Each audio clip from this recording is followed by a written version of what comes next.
Respected अध्यक्ष महोदय, आदरणीय Patel sir, principal sir, staff member और इस देश के चमकते हुए सितारे जो सामने बैठे हुए हैं, आज आप सभी को बताए आज देश की जो आदर्श प्रतिभा के धनी देश के प्रथम उपराष्ट्रपति तथा जिनके राष्ट्रपति डॉक्टर सर्वपल्लवी राधाकृष्णन का जन्मदिन हम सभी शिक्षक दिवस के रूप में मनाते हैं।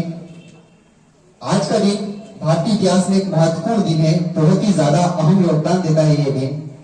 मैं शिक्षक दिवस में अपनी बात की शुरुआत एक स्टोरी के माध्यम से करना चाहता हूं, जो संदीप सर की स्टोरी है, जिसके अंदर एक 10 साल का बालक, ध्यान से समझना इस बात को, एक 10 साल का बालक और एक 6 साल का बालक एक गांव में रहते थे और वो घूमने के लिए गांव से बाहर कहीं पर गए हुए थे।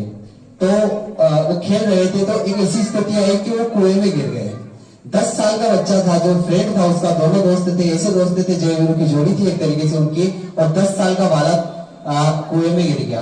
जो 6 साल का छोटा बालक था उसके दिमाग में ये आया कि इसको बचाना। उसने आसपास देखा तो कुछ भी उसको आसपास नजर नहीं आ रहा था, आवाज लगाई तो कोई सुनने वाला नहीं था।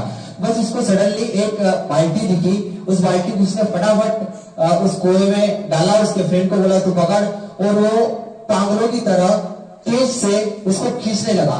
खींचता रहा जब तक उसका फ्रेंड को उसने बाहर नहीं निकाल दिया, तब तक वो खींचता रहा और उसने उसको बाहर निकाल दिया।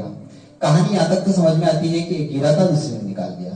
बात आगे आती है जब गांव में उन्होंने देखा कि ये बात अपन बोलेंगे तो घर में सब पीटेंगे, तो उन्होंने बोलने से पहले थोड़ा सोचा और फिर फाइनली उन्होंने बोल दिया गांव में कि ऐसा ऐसा हुआ था। तो किसी ने विश्वास नहीं किया कि छोटा सा 6 साल का बच्चा जो साधारण सी बाल्टी नहीं उठा पाता है, क्या वो इस बालक को खींच सकता है? तो गांव के लोगों ने विश्वास नहीं किया, लेकिन एक चाचा थे, उन्होंने इस बात को विश्वास कर लिया कि हाँ हो सकता है ऐसा। फिर गांव वाले सब बोले कि हमें तो कुछ समझ नहीं आ रहा है कि ये ऐसा हुआ कैसे, ये साधारण सी बाल्टी नहीं उठ सकती और इसने उठा कैसे लिया, वह मेरे को समझ नहीं आ गया। बच्चे बोल रहे तो मैं मान लेता हूँ। फिर गांव वालों ने एक बार रिक्वेस्ट की प्लीज हमें भी बताइए। तो उन्होंने बोला कि सिर्फ एक रीजन था जो आपको सुनना ध्यान से, एक रीजन था जिससे इसने खींच लिया। वो रीजन ये था कि जब ये गिरा था और जब ये रस्सी खींच रहा था तो इसको आसपास कोई भी ये बताने वाला नहीं था कि तू ये काम नहीं कर सकता है। एकमात्र ऑप्शन था कि वो ये काम कर सकता है, यानी कि वो खुद भी ये नहीं था कि मैं काम को नहीं कर सकता हूं, यानी वो खुद भी वहां से चला गया था। बस एक लक्ष्य था। तो आप जो भी करना चाहते हो जिंदगी में वो काम कर सकते हो। अगर आपने ये दिमाग में ठान लिया कि करना है तो आप लोग कर सकते हो। देखो मैं बोलने को तो आज के दिन में बोल सकता हूँ, आधा घंटा 1 घंटा भी बोल सकता हूँ आपके सामने, पर मैं नहीं बोलूंगा। मैं आज आपसे सिर्फ 2 बातों को ज्यादा चर्चा करना चाहता हूँ। एक है डिसिप्लिन। आपकी शौक कब गुनाहों में बदल जाती है पता ही नहीं चलता है। आपको लग रहा है कि हमारी शौक है, पर वो आपको उनको सीमाओं में बांध कर रखना पड़ता है। एक विद्यार्थी के जीवन में डिसिप्लिन का बहुत ज्यादा महत्व होता है। आप डिसिप्लिन की स्पेलिंग लिखना, होमवर्क दे रहा हूं मैं, आज का टीचर डे को पढ़ाई नहीं हुई थी इसका होमवर्क, डिसिप्लिन की स्पेलिंग लिखना। और डिसिप्लिन की स्पेलिंग लिखने के बाद जैसे एबीसीडी लिखते हैं तो ए को 1 नंबर, बी को 2 नंबर, 3 को, सी को 3 नंबर, डी को 4 नंबर, इसे नंबर देके डिसिप्लिन को उसको करना। तो आप उसको प्लस करोगे तो 100 आएगा। यानी कि डिसिप्लिन में अगर कोई इंसान रहता है तो वो अपने आप में पूर्ण है, अपने आप में 100% है। डिसिप्लिन इंसान को न तो कोई परेशानी का सामना करना पड़ता है, क्लास के अंदर भी अगर डिसिप्लिन में कोई रहता है तो ना उसको मानसिक तनाव होता है, कोई उसको डांटता नहीं, कोई भी किसी तरीके की उसके सामने परेशानी नहीं आती। तो डिसिप्लिन का होना जरूरी है। पर आज का ये हमारा दुर्भाग्य कह सकते हैं, टेक्नोलॉजी हमें तरक्की के मार्गों पर लेकर ले जाने के लिए आई थी, लेकिन इसका दुरुपयोग हो गया है। आज विद्यार्थियों के आदर्श जो होते हैं वो सोशल मीडिया प्लेटफॉर्म पर कोई 1 लाख 2 लाख 10 लाख या 1-2 मिलियन व्यूअर वाला कोई लुच्चा लफंगा ही कह सकता है, या फिर इससे भी मैं ज्यादा खराब शब्द बोल सकता हूं तो पर नहीं बोल सकता हूं। तो ऐसे व्यक्ति उनके आइडियल बन चुके हैं। वो क्या बेच रहे हैं वो अपन सुन रहे हैं। आज किसी भी विद्यार्थी का आइडल राम नहीं है, कृष्ण नहीं है, वो द्रोणाचार्य जैसा शिक्षक नहीं है। विद्यार्थी एक शिक्षक को शून्य समझने लग जाते, कुछ भी नहीं समझते हैं। पर मैं आपको बताना चाहता हूं, आप शिक्षक को जो विद्यार्थी सब कुछ समझते हैं उनके लिए तो बहुत ज्यादा काम के हैं। जो कुछ भी नहीं समझते, शून्य समझते हैं, उनको भी मैं बता दूं उनके लिए भी बहुत ज्यादा काम के हैं।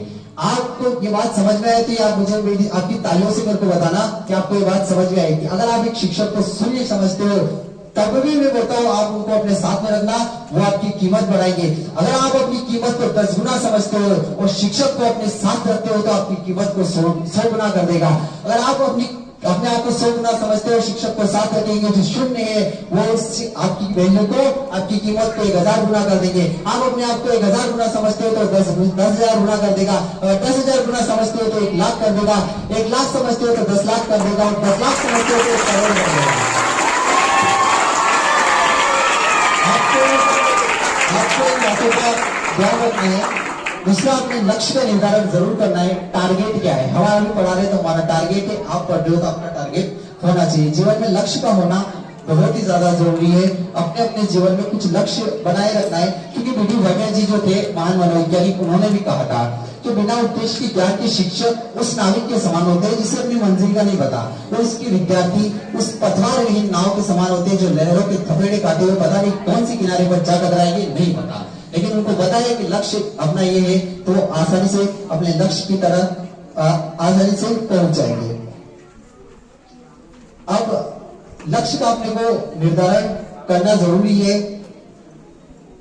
आज आप एक छोटा सा एग्जांपल बताता हूं कि आज आप अपने घरों में मैंने एक बात की थी, कई बार मेरे को भी बाहर जाना था तो एक पालतू जानवर को अपन छोड़ने के लिए, मैं यहाँ पर शिक्षक बैठे हुए इन सबसे भी ये विनती करूंगा और आप लोगों के लिए भी जरूरी है समझने की बात कि आप एक पालतू जानवर को अगर अपन छोड़ते हैं तो उसमें भी उसका कैरेक्टर देखते हैं सामने वाले को। क्योंकि मैं कहीं जा रहा था तो मैंने बोला ये जानवरों को आज किसी को देखभाल के लिए बता दे, तो एक आदमी का नाम सजेस्ट किया, मना कर दिया कि इसको अनुभव नहीं, इसकी चीज की जानकारी नहीं है। तो उन्होंने फिर हमने किसी दूसरे को जिसको इस बारे में अच्छी जानकारी उनको यहाँ पर छोड़ा। यानी कि जानवर को अगर रखते तो उसकी प्रोफाइल चेक करते, समझदार है, पर आप तो विद्यार्थी है, एक जीते जागते मनुष्य हो, अब किसी के जिगर के टुकड़े हो, किसी की आत्मा के अंश हो, बच्चे को आपको पेरेंट्स यहाँ पर छोड़ के जा रहे हैं तो ये हमारी जिम्मेदारी है कि हम आपको बहुत ज्यादा संभाल के और एक आदर्श व्यक्तित्व के रूप में स्थापित करें। अब मैं यहाँ पर कवि थे बहुत बढ़िया हरिवंश राय बच्चन की कविता आप लोगों के सामने पढ़ना चाहता हूँ। मैं अपनी वाणी को विराम देने से पहले हरिवंश राय बच्चन की इस कविता का जिक्र जरूर करूंगा। लहरों से डरकर नौका पार नहीं होती, कोशिश करने वालों की कभी हार नहीं होती। नन्ही चींटी जब दाना लेकर चढ़ती है, नन्ही चींटी जब दाना लेकर चढ़ती है, चढ़ती दीवारों पर 100 बार फिसलती है। मन का विश्वास रगों में साहस बढ़ता है, चढ़कर गिरना गिरकर चढ़ना न करता है, आखिर उसकी मेहनत बेकार नहीं होती है। कोशिश करने वालों की कभी हार नहीं होती है। सिंगों में खोल लगाता है, जा जाकर खाली हाथ लौट कर आता है। मिलते नहीं है मोती सहज ही गहरे पानी में, बढ़ता दुगना उत्साह इसी हैरानी में। मुट्ठी उसकी हर बार खाली नहीं होती, आखिर कोशिश करने वालों की कभी हार नहीं होती। असफलता एक चुनौती है, असफल हो जाओ तो असफलता एक चुनौती है, इसे स्वीकार करो। क्या कमी रह गई देखो, सुधार करो। जब तक न सफल हो नींद चैन को त्यागो तुम, संघर्ष का मैदान छोड़कर मत भागो तुम। कुछ किए बिना जय जयकार नहीं होती, और कोशिश करने वालों की कभी हार नहीं होती। कोशिश करने वालों की कभी हार नहीं होती। चलो मैं अपनी स्पीच खत्म करने से पहले एक बार और, मुझे बैनर बहुत चमचमाता दिख रहा है तो इसके बारे में भी 1-2 लाइन आपको बोल देता हूँ। ये मेरा यहाँ से चमचमा रहा है और अभी वर्तमान समय में 10th, 12th, 8th और 5th बोर्ड परीक्षा है, पता है आप सभी को। इसका जिक्र करना इसलिए जरूरी हो जाता है कि इस बार जो 10th में है, 12th में है, वो बच्चों के अंदर बहुत ज्यादा टैलेंट है। 12th क्लास के विद्यार्थी अपने आप को 10th के परसेंटेज से मत आंकना, क्योंकि 10th में हमें मात्र 2.5 से 3 महीने का समय मिला था, उसमें भी अपन ने बहुत अच्छा किया। आपकी क्षमता उससे कहीं गुना ज्यादा है, ठीक है। तो मेरा ये उद्देश्य है और मैंने लक्ष्य निर्धारित किया है। मुझे लगता है ये आग मेरे सीने में नहीं, आप लोगों के सीने में दौड़नी चाहिए। और आग ये है कि इस बैनर में जितने फोटो है, अगले साल अगर ये बैनर बनाए तो ये वाली साइज इसकी छोटी पड़ जानी चाहिए। आप लोग इससे 2 गुना स्टूडेंट्स के अंदर भाग लेंगे तो ये आग आप लोगों के अंदर होनी चाहिए। इसके लिए मैं आपको 2 लाइन और कहूंगा और अपनी वाणी को इनाम दूंगा। बताना आप लोग कि सिर्फ हंगामा खड़ा करना मेरा मकसद नहीं है, सिर्फ हंगामा खड़ा करना मेरा मकसद नहीं है। मेरी सारी कोशिश है कि सूरत बदलनी चाहिए। मेरे सीने में नहीं, मेरे सीने में नहीं, तुम्हारे सीने में ही सही हो कहीं पर भी, लेकिन ये आग जलनी चाहिए, ये आग जलनी चाहिए। जय हिंद।